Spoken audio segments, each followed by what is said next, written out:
We have freedom in this country, and that's a wonderful thing, isn't it? And we have freedom of religion and freedom of speech, and that's one of the cool things about being an American.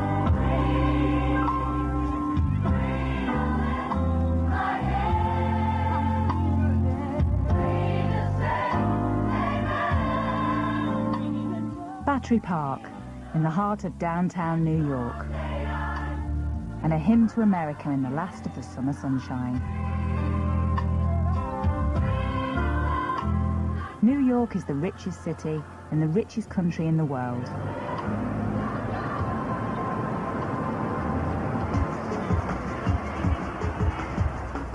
But just a few miles uptown live some of the poorest communities in America.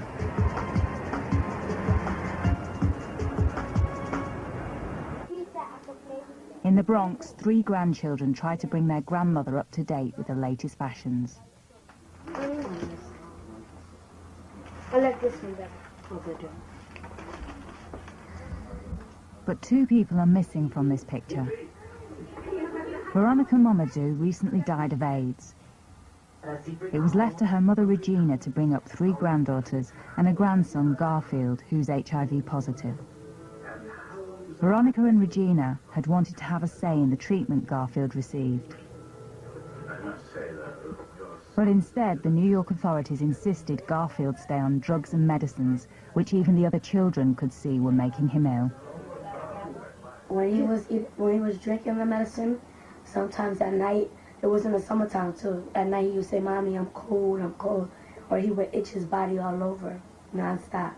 And every time he said he was cold, my aunt went to the landlord to put the heat up. He put the heat up a lot of times, but he kept saying he was cold. Is this why your family decided to stop the medicine? Yeah, my aunt stopped it because he wasn't feeling comfortable. And he started to get well. But when she went for a checkup, they gave him the medicine again without her knowing it. And did he get sick again? Yeah. Mm-hmm. I don't know what type of medicine they were given. If I is allergic to sulfur, if they give it to him, started scratching all over his body, and he cut his appetite, he don't eat, and he started getting skinny and skinnier. Convinced that the medicines were making things worse, not better, they turned to their hospital doctor for advice. He made an unexpected offer. My daughter told me, she said when she went to see the doctor, at that time it was the child's appointment day. So the man said they will be giving her $25 for a month if they can put the child on experimental basis. She said, I will think about it. And she said no. Then the doctor told her, he said, you will regret it. Regina's daughter took Garfield off all medication. Almost immediately, his health improved. Then there was a knock on the door.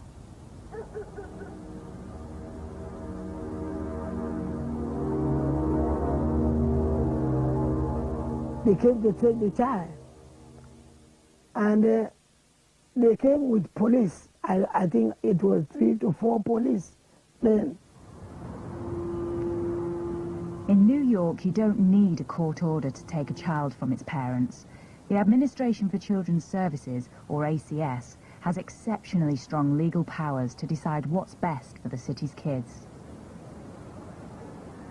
They're essentially out of control. I've had many ACS caseworkers tell me, we're ACS, we can do whatever we want, and they usually get away with it. Garfield simply disappeared into the system, one of 23,000 children placed either with foster parents or in children's homes.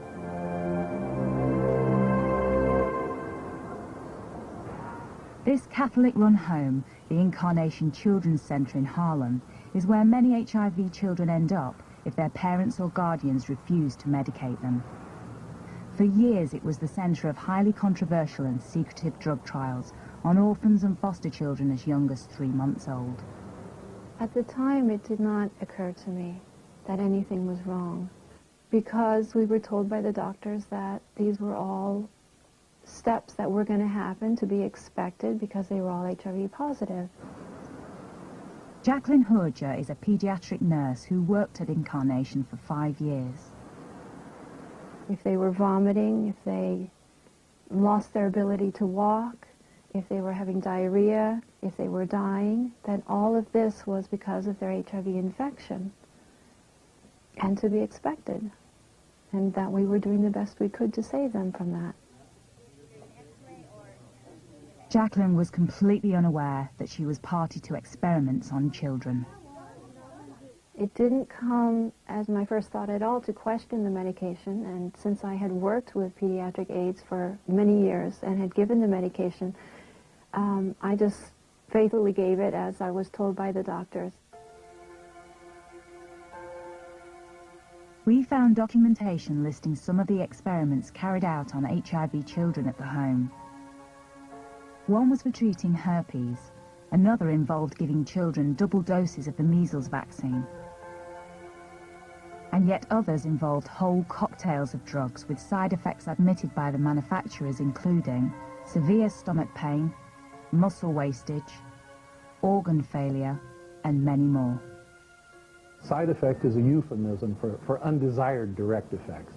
The effects of the anti-HIV drugs are quite serious. In fact, if you look at the inserts that comes with these drugs, you will see virtually all of them will have a black box warning label, which is the highest, most severe warning that these drugs can have and still be prescribable to human beings before they're taken off the market. They're lethal. 3,000 miles west of Manhattan, Dr. David Raznick is internationally renowned for his work on numerous diseases, including cancer. I'll scroll it up a little so we can see the years and everything. And it's AIDS cases, deaths, and he studied the effects of HIV drugs on patients, particularly children. The young are not completely developed yet. The immune system isn't completely mature until your person's in their teens, typically. We asked for his opinion on some of the Incarnation trials. We're talking about serious, serious side effects. Didanosine, all by itself, is a very dangerous drug. Zidovudine is our famous AZT, which has never been shown to be life-saving. It also causes severe anemia. Nevirapine is the drug that also causes that Stevens-Johnson syndrome, the flaking of the skin, and it's very, very dangerous and debilitating. It's horrible and painful and also lethal.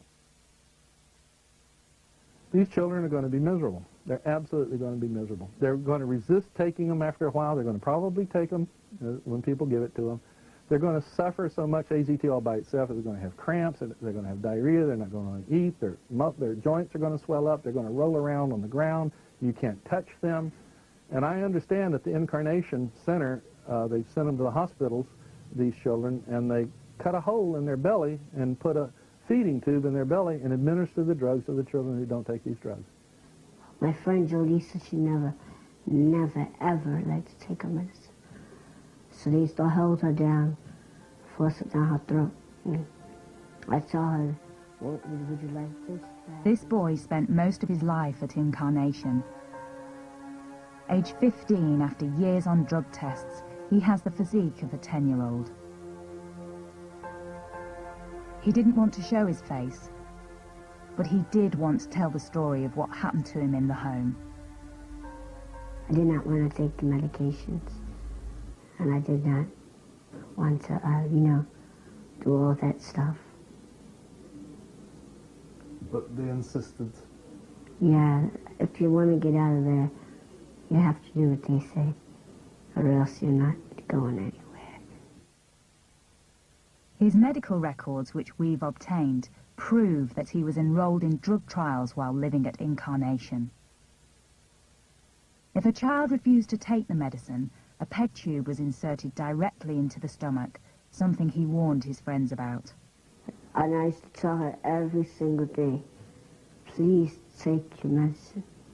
Don't want a tube in your stomach. And she didn't listen to me. That's what she got. And my friend Daniel, he didn't like to take his medicine either. And he got a tube in his stomach.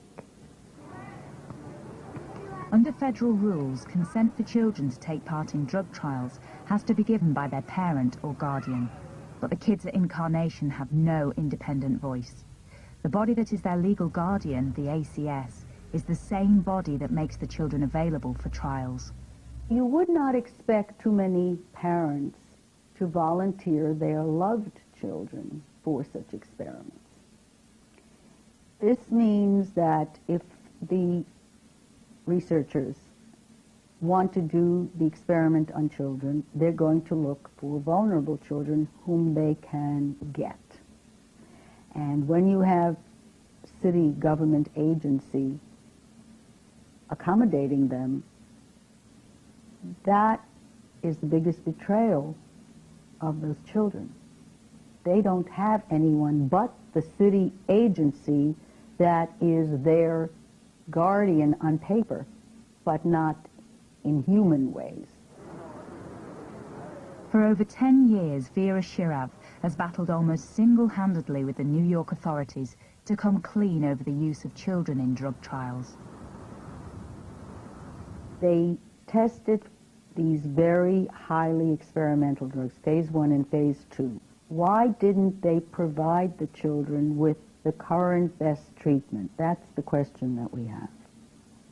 Why did they expose them to risk and pain when they were helpless? Would they have done those experiments to their own children? I doubt it. ACS. When we spoke to the ACS early in our investigation, they told us that no child was selected for trials without a long process of decision-making. I would absolutely reject the idea that they go through a process. Yes, they go through a process, but it is on paper only. For example, the city department created a panel, an ethics committee that approved the experiments that were conducted at Incarnation House. There's only one little pesky detail. The panelists all come from hospitals that conduct the trials, so they all are stakeholders in saying that it was perfectly all right.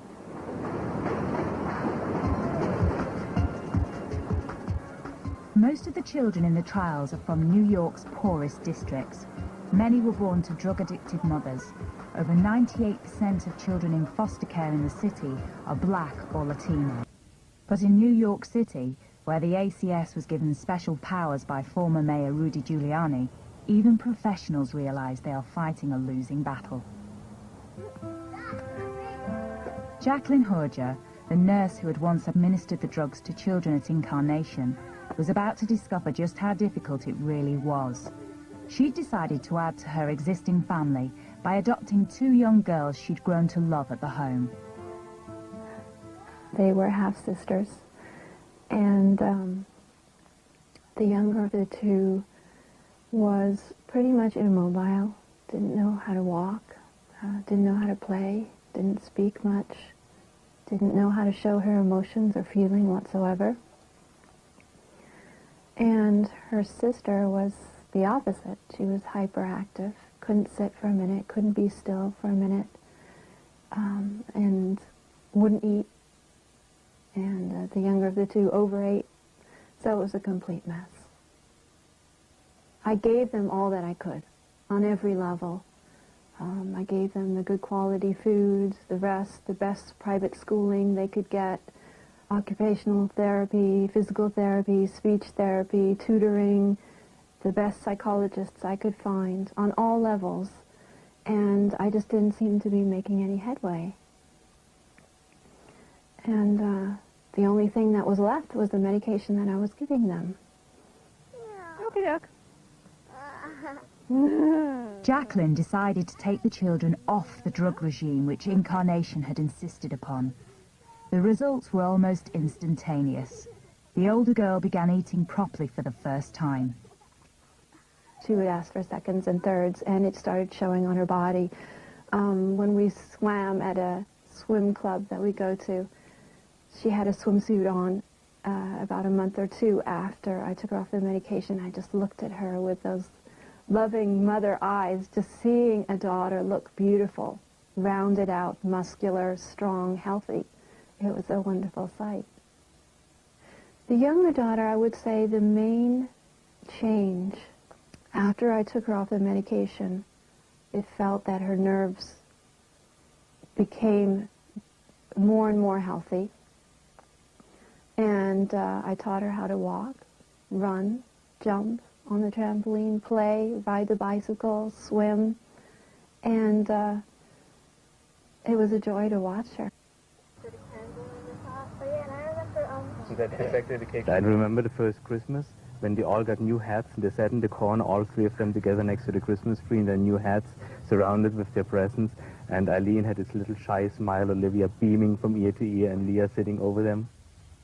And on Christmas morning, I looked and there was the faintest red in the horizon, so I turned on the light, they all got up, we opened our presents, you know, our stockings, and we started yelling out the window, "Thank you, Santa Claus!" And then Mommy came stomping down the stairs. "How dare you guys, it's only 1 o'clock in the morning."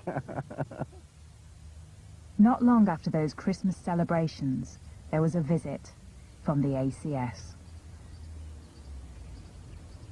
It was a Saturday morning, and they had come a few times unannounced, so when I saw them at the door, I invited them in, and they said, "This is not a happy visit."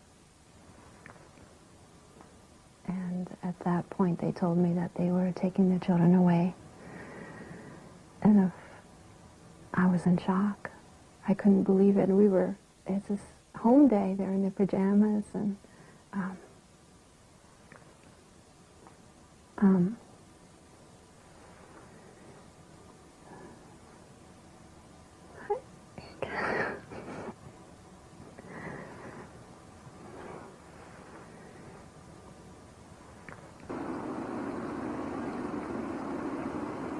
The social worker involved in the case was Demetrius Travis.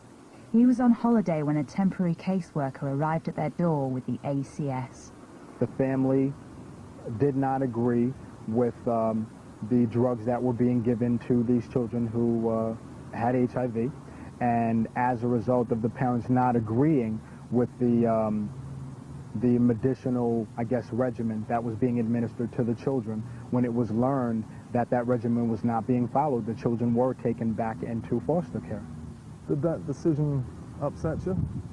It bothered me, yeah, because I can remember how well off these children seemed to be, and that wasn't just my opinion. That was the opinion of this mental health professional who had dealt with these children over a period of, I would say, a year and a half, 2 years.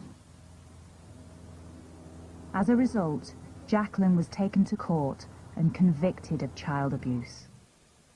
Where do all they know? I don't know. I'm not allowed to know.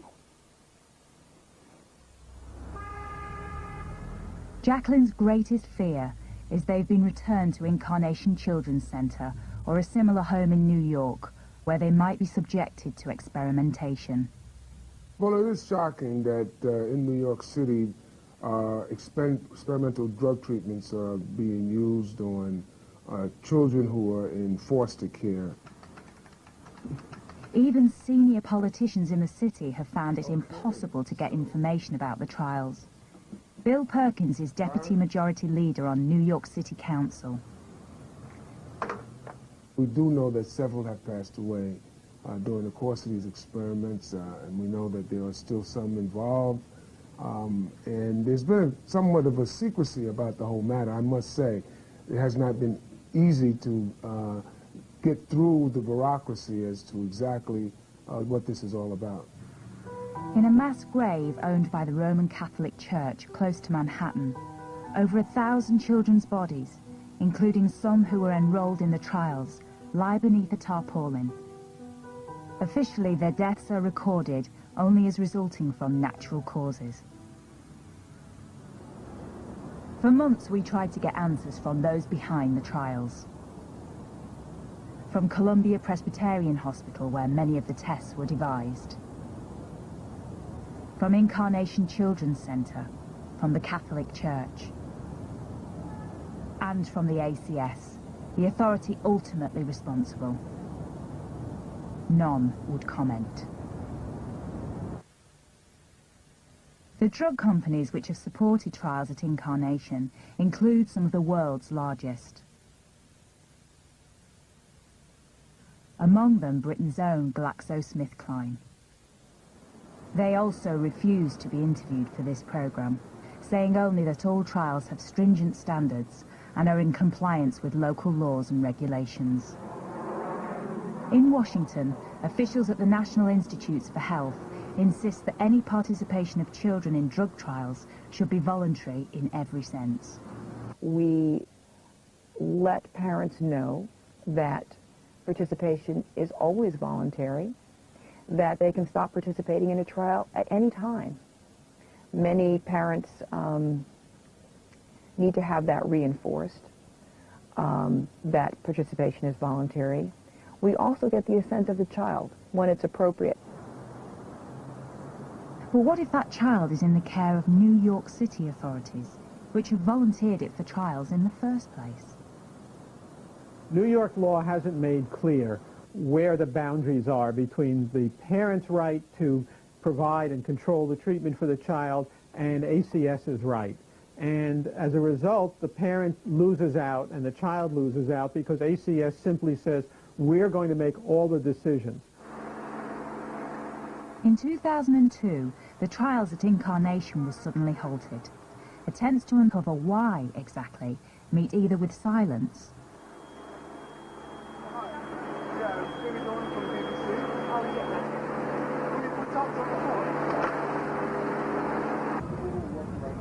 or a call to the NYPD to have us removed. We have every idea. We have every idea. Supposedly they're stating that During the making of this program, the Food and Drugs Administration announced an investigation into the trials, which we have discovered are continuing at least 6 other locations in New York City.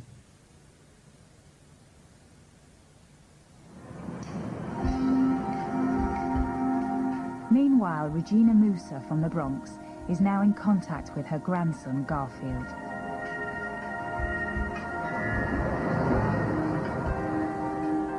She's won a court order granting her visitation rights. We have to go straight, but this area is Bronx, but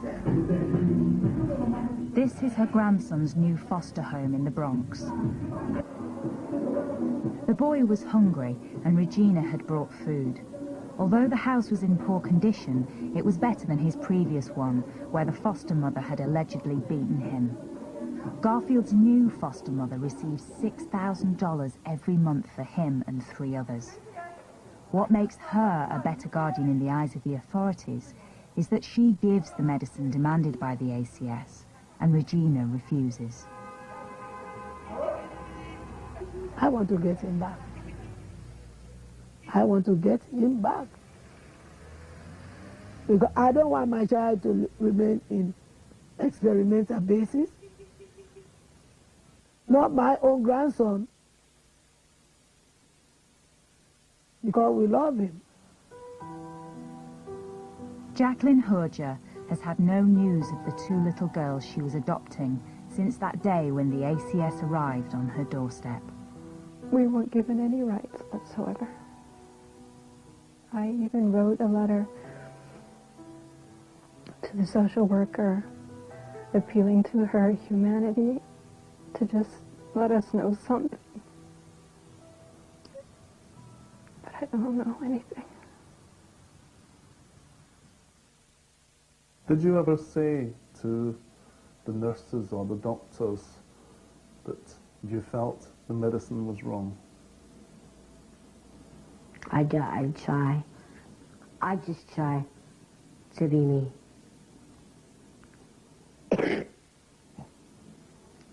I don't bother anybody. People do things for, like I said, a reason. Good or bad, you have to forgive them for what they do.